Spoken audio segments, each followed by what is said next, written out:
సహనానికి ఒక స్ఫూర్తి ప్రొఫెసర్ మంగళా కపూర్, పద్మశ్రీ 2026. మంగళ పవిత్ర నగరమైన వారణాసిలో ఒక వ్యాపార కుటుంబంలో జన్మించింది. ఆమె బాల్యం ఆనందమయంగా సాగింది. కానీ 12 ఏళ్ల వయసులో ఆ ప్రశాంతత చెదిరిపోయింది. వ్యాపార సమస్యల కారణంగా బాలిక అయిన మంగళ యాసిడ్ దాడికి బలయ్యింది. నేను 6 ఏళ్ల పాటు హాస్పిటల్లో ఉన్నా.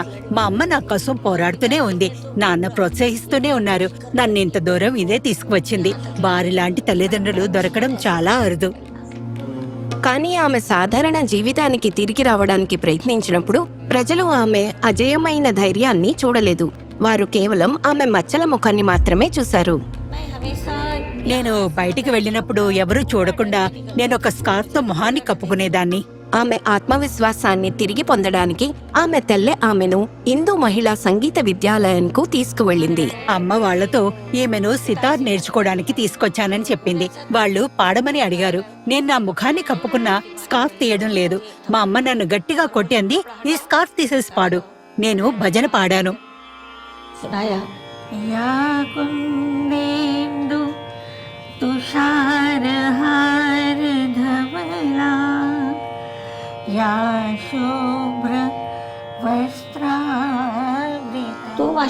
గురువు గారు నివ్వెరిపోయారు.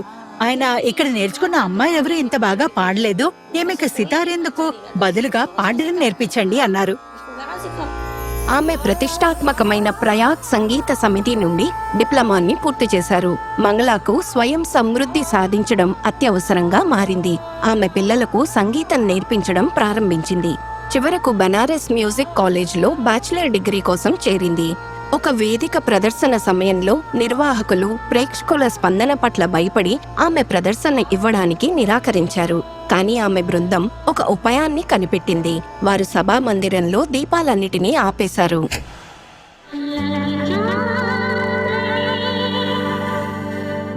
మంగళ ప్రదర్శనను ఇచ్చింది. అలా ఆమె వారణాసి లతగా కీర్తించబడింది. ఆమె ఆ తరువాత పలు సంగీత బృందాలతో కలిసి గానం చేయడం ప్రారంభించారు. బనారస్ హిందూ విశ్వవిద్యాలయంలో లెక్చరర్గా చేరి సంగీత విద్యలోని ప్రతి దశలోనూ విద్యార్థులకు బోధించారు. పిల్లలు నన్ను చూసి భయపడేవారు.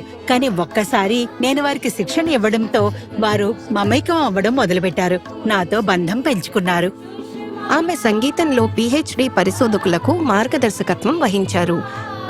వారి అభ్యాసానికి తోడ్పడేలా సంగీతంపై 5 పుస్తకాలు రచించారు. ఈనాడు మంగళ తన తమ్ముడితో కలిసి రిటైర్డ్ జీవితాన్ని గడుపుతోంది. కానీ ఆమె సంగీతం నేర్పించడం మాత్రం కొనసాగిస్తోంది. తన సంస్థ ద్వారా దివ్యాంగ పిల్లల్లో ఆత్మవిశ్వాసాన్ని, ధైర్యాన్ని పెంచడానికి ఆమె అంకితభావంతో కృషి చేస్తున్నారు. ప్రొఫెసర్ మంగళా కపూర్, పద్మశ్రీ 2026. శతకోటి వందనాలు.